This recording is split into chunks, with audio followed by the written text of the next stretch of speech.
কোনদিন 5 ওয়াক্ত নামাজ আদায় করেন নাই, স্ত্রী বেপর্দা, ঘরের মধ্যে প্রতিদিন রঙিন টেলিভিশন চলতেছে, এই অবস্থায় কবরে যাইবেন, আর হাসরের ময়দানে দাঁড়াইলেই নবীজি সুপারিশ করে আপনারে বেহেশত দিয়ে দিবেন।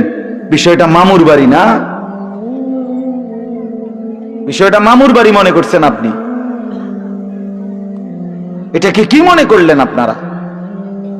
রাসূলুল্লাহ সাল্লাল্লাহু আলাইহি সাল্লাম সুপারিশ করবেন, এর কোনো নিয়ম কানুন নাই, কোনো বিধি নিষেধ নাই, আইন কানুন নাই। হাউজে কাউসারের পানি, এটা কি 10 টাকার পানির বোতল মনে করছেন? রাসূলুল্লাহ সাল্লাল্লাহু আলাইহি সাল্লাম বলেছেন, এক ঢোক পানি পান করলে আর কোনদিন বান্দা তৃষ্ণার্ত হবে না। এতটা আজিমুস শান দামি, এমনি এমনি দিয়ে দিবেন? এটা এমনি এমনি দিয়ে দিবেন? দয়া করে ভাবতে শিখেন, নিজের ভালো বোঝেন, নিজের ভালো, নিজের ভালো। আমি যে সূরাটা পড়ছি, এই সূরাটার নাম হলো সূরা মুলক, 29 নম্বর পারা, কোরআনুল কারীমের 67 নম্বর সূরা। এই সূরাটার নাম হচ্ছে সূরা মুলক। এই সূরার 3টি আয়াত, 12, 13, 14, এই 3টি আয়াত আমি আপনাদের সামনে রাখতে কষ্ট,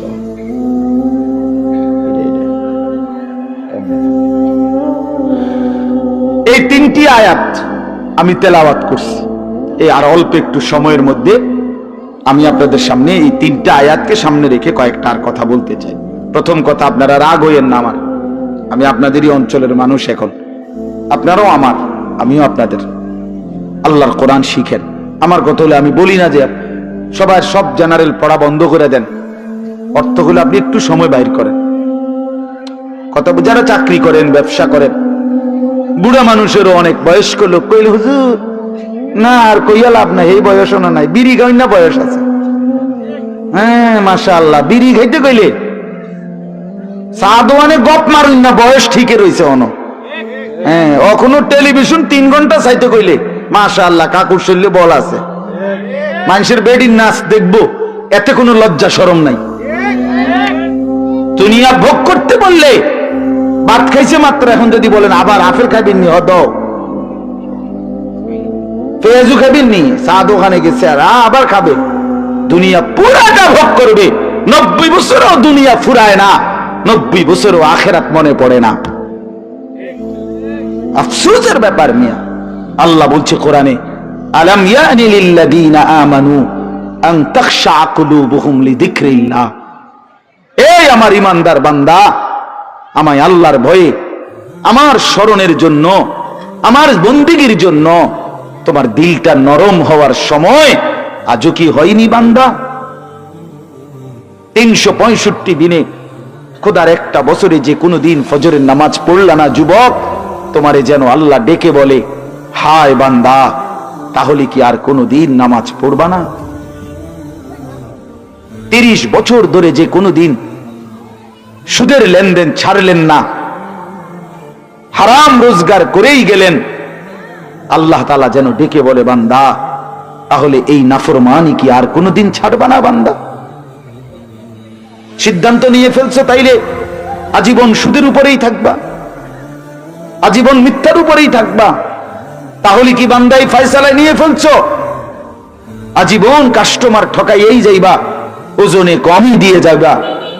তাহলে কি এই ফয়সালা নিয়ে নিছো, তোমার বিবি আজীবন বেপরদাই থাকবে, তোমার ঘরে অহরহ প্রতিনিয়ত রঙিন টেলিভিশন চলবে নিয়মিত, এই ফয়সালা তোমার? ঠিক আছে বান্দা, কুলু ওয়া তামাত্তাউ কালিলান ইন্নাকুম মুজরিমুন, কোরআন শরীফের আয়াত।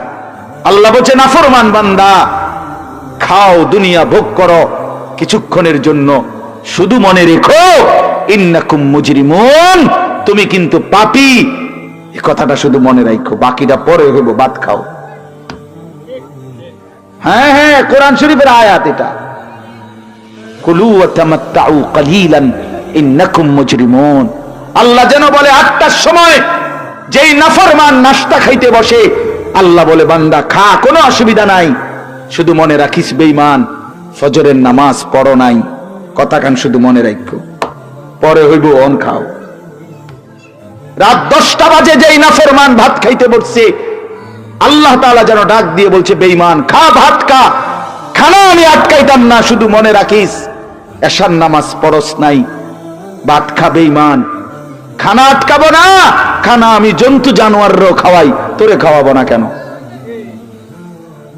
খানা আমি কুকুর বিড়াল রেও খাওয়াই, খানা আমি গরু ছাগল রেও খাওয়াই, তোরে দেব না কেন? বান্দা খা, শুধু মনে রাখবি ইন্না আ'তাদনা লিল কাফিরিনা সালাসিলা ওয়া আগলালাম ওয়া সাইরা। আল্লাহ বলে প্রতিটা নাফরমানের জন্য আমি রেডি রাখছি আগুনের শিকল এবং আগুনের বেড়ি এবং জাহান্নামের আগুন। 1 নাম্বার 70 জিরাআন, 70 হাত লম্বা আগুনের শিকল দিয়ে জাহান্নামীকে হাসরের ময়দানে আল্লাহর ফেরেশতা বান দিবে। 1 2 নাম্বার 2টা হাত। দোস্ত দেখেন শুধু আমার দিকে, সূরা ইয়াসিনে আছে ইন্না জাআলনা ফি আ'নাকিহিম আগলালান ফাহিয়া ইলাল আদকানি ফাহুম মুকবাউন। এটার অর্থ হলো এই যে হাসরের ময়দানে প্রত্যেকটা পাপী নাফরমানকে ফেরেশতা 2 হাত আলগি দিয়া এইভাবে ঘাড়ের সাথে বান দিয়া ধইরা এই 2 থুতনির নিচে 2 হাত এভাবে দিয়া এইভাবে বান দিয়া রাখে। আল্লাহর কসম, রব্বে কাবার কসম করে বললাম, এইভাবে বান দিবে। আর কোনদিন বেঈমান চোখটাও নিচের দিকে নামাইতে পারবে না, কারণ এই থুতনি তো উঠাই দিছে উপরের দিকে, এটা দিয়ে ঠেলা দিয়া। এটা অর্থ হলো আগলালান। এই আয়াতের সূরা ইয়াসিনের এই আয়াতের অর্থ এটাই, ইন্না জাআলনা ফি আ'নাকিহিম আগলালান। আল্লাহ বলছে বান্দা আমি দেখাবো। আল্লাহ ডাক দিয়ে বলে ভাইয়া আমারও তোমারও, জওয়ান কেউ বুড়ো কেউ। আল্লাহ বলে বান্দা কি মনে করছো আমি রহমান না? ঠিক আছে, তুমি কি এটা শোনো নাই আমি যে কাহ্হার? তুমি তো শুনছো আমি রাহিম, তুমি কি শোনো নাই আমি জব্বার? আমি যুনতিকাম, আমি প্রতিশোধ গ্রহণকারী, আমি সারিউল হিসাব, দ্রুত হিসাবকারী, আমি জব্বার, আমি প্রবল প্রতাপান্বিত, কাহ্হার, আমি মুতাকাব্বির, আমি বারি। তুমি জানো না আমার একটা নাম শুনলা, আমার দয়ার নামটা শুনলা, আমি যে শাস্তি দেব সেটা শোনো নাই? কি ভাইয়া, কোরআনুল কারীমের মধ্যে জান্নাতের বর্ণনা যেমন আছে, জাহান্নামের বর্ণনা নাই? কথা বলেন না কেন? তো সেগুলো কার জন্য? সেগুলো কার জন্য? মা সালাকাকুম ফি সাকার ক্বালু লাম নাকু মিনাল মুসাল্লিন।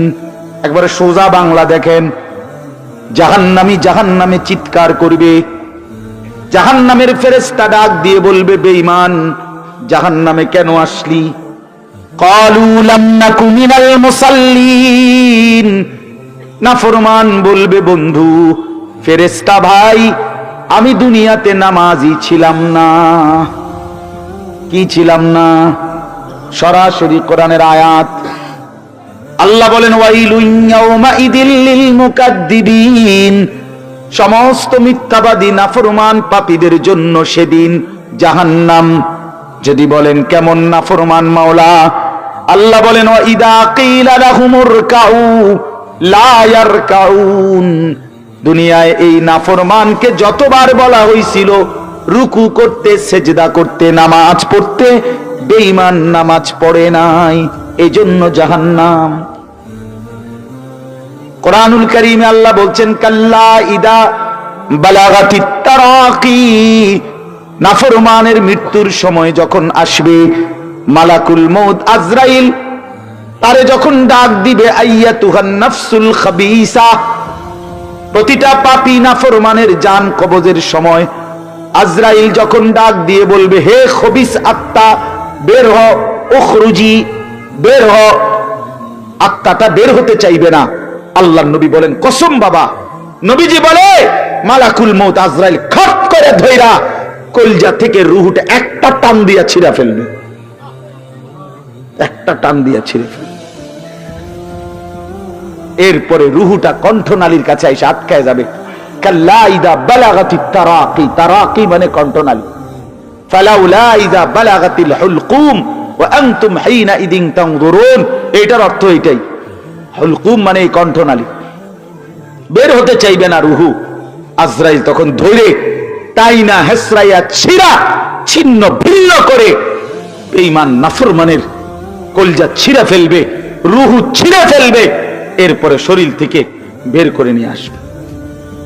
আরে বন্ধু, এই কোরআনে আছে, আল্লাহ নিজে বলছে এমন নির্মম মৃত্যু হলো কেন, এই নাফরমানের মউত এত কঠিন হলো কেন, তার কলজা ছিঁড়া ফেলছে, রুহু ছিঁড়ে ফেলছে, এমন মৃত্যু হলো কেন? আল্লাহর কসম বাপ আমারেও বলি, আপনারেও বলি, আল্লাহ কোরআনে সরাসরি বলছে এমন ভয়ানক মৃত্যু হলো কেন? ফালা সাদ্দাকা ওয়ালা সাল্লা, কারণ এই নাফরমান আমি আল্লাহর কথায় বিশ্বাস করে নাই, ওয়ালা সাল্লা, এবং নামাজ পড়ে নাই। হ্যাঁ, বেনামাজি সন্তান মনে রাখো, বাদুকা খাইতে এলে খুব মাতবর, মোবাইল একখান টিপে, মোটরসাইকেল একখান চালায়। হ্যাঁ, বাহ বাহ বাহ বাহ বাহ বাহ বাহ। আর কি, আর ধরে কে?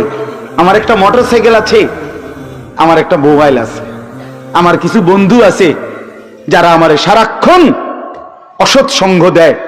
যখনই আমার সমস্ত নাফরমানি মন চায়, কিছু অসৎ বন্ধু মিলে যায়, যে বন্ধুরা আমার সারাক্ষণ চরিত্রহীনতা শিখায়, অসভ্যতা, নোংরামি, অশ্লীলতা, বেহায়াপনা শিখায়।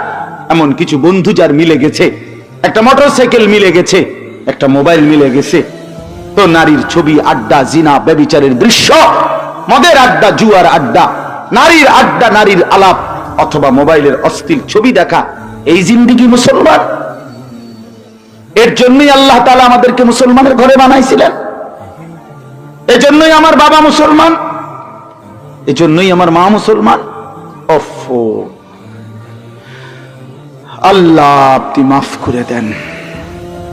ইনসাফের সাথে ভাইবেন। অনেক নওজোয়ান ভাই, সবাইরে অনুরোধ করলাম, দোস্ত আমার, ইনসাফের সাথে ভাইবেন, নিজেরে নষ্ট করেন না। ছেলেরা আমার, ভাইয়া, নিজেরে নষ্ট করো না ভাই, নওজোয়ান ভাই, নিজেরে নষ্ট করো না। শেষ পর্যন্ত কেউ নাই,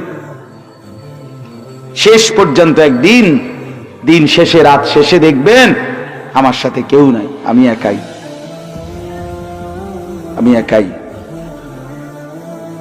একদিন কবর আমারে সব সম্পর্ক ছিন্ন করে দিবে, একদিন মৃত্যু আমাকে সব ভুলায় দিবে। তো এই সূরাটার নাম হলো সূরা মুলক। এটা কোরআন শরীফের অত্যন্ত ফজিলতপূর্ণ একটা সূরা, মাত্র 30টা আয়াত এই সূরার মধ্যে। আল্লাহ নবী সাল্লাল্লাহু আলাইহি ওয়াসাল্লাম বলছেন, এই সূরাটি যে নিয়মিত তেলাওয়াত করবে, আল্লাহ নবী বলেন, তুনজিহি মিন আযাবিল কবর, এই সূরা মুলক তাকে কবরের আযাব থেকে রক্ষা করবে। এটাই সূরার ফজিলত। এজন্য আলহামদুলিল্লাহ, উলামায়ে কেরাম, আমাদের মাদ্রাসাগুলোর তালিবে ইলম এবং আল্লাহওয়ালা বুজুর্গানে দ্বীন সব সময় রাত্রিবেলা ঘুমের আগেই এই সূরা মুলক তেলাওয়াত করে। 4-5 মিনিট সময় লাগে, কিন্তু এই সূরার বড় ফজিলত হলো, আল্লাহ নবী সাল্লাল্লাহু আলাইহি সাল্লাম বলেন, এই সূরা কবরের আযাব থেকে রক্ষা করবে, কবরের আযাব থেকে রক্ষা করবে। আমার ভাই, আমার বন্ধু, রাসূলুল্লাহ সাল্লাল্লাহু আলাইহি সাল্লামের অগণিত হাদিস এই কথার প্রমাণ করে যে কবরে আযাব হবে। হাসরের আযাব তো আছেই, জাহান্নামের আযাব তো আছেই, কবরেও আযাব হবে। মেন বিচার তো হবে হাসরের ময়দানে, তার আগেই আযাব হবে কবরে। আপনারা সহজ বাংলায় বুঝবেন, আসামি যখন ধরে ফেলে, তখন মামলার হিয়ারিং তো চলে, মামলার শুনানি তো চলে, কিন্তু সে কারাগারে ঠিকই আটকায় রইছে। কারাগারের কষ্ট, যন্ত্রণা সে হাজতি হিসেবে ভোগ করতে থাকে। আবার যখন মামলার রায় হয়, তখন সে আবার আসামির পরে হিসাব পড়ে, কিন্তু কষ্ট, লাঞ্ছনা এটা তো তার শুরু হয়ে যায়। যদিও এখনো বিচার শেষ হয় নাই, বিচার প্রক্রিয়া দিন, 10 দিন, 50 দিন, 20 দিন, 1 মাস পর পর মামলার ডেট পরে শুনানি হয়, কিন্তু সে তো থাকে কারাগারে, সে তো থাকে কারাগারে। তো আল্লাহ পাক রব্বুল আলামিন বলেন, নাফরমান সে তো হাসরের ময়দানে বিচার হবে চূড়ান্ত, কিন্তু কবর থেকেই আযাব শুরু, কবর থেকেই আযাব শুরু। রাসূলুল্লাহ সাল্লাল্লাহু আলাইহি সাল্লাম খুব বেশি হাদিসের মধ্যে আছে, একজন বিখ্যাত সাহাবী, আপনারা সবাই ওনার নাম জানেন, ইসলামের তৃতীয় খলিফা হযরত ওসমান রাদিয়াল্লাহু তাআলা আনহু।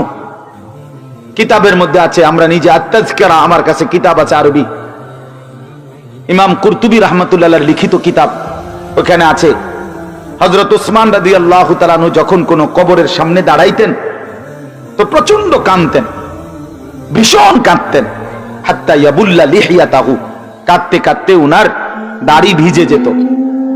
তো উনার সাথীরা জিজ্ঞেস করতেন, হযরত আপনি জাহান্নামের কথা বললেও এত কাঁদেন না, অথচ কবর দেখলে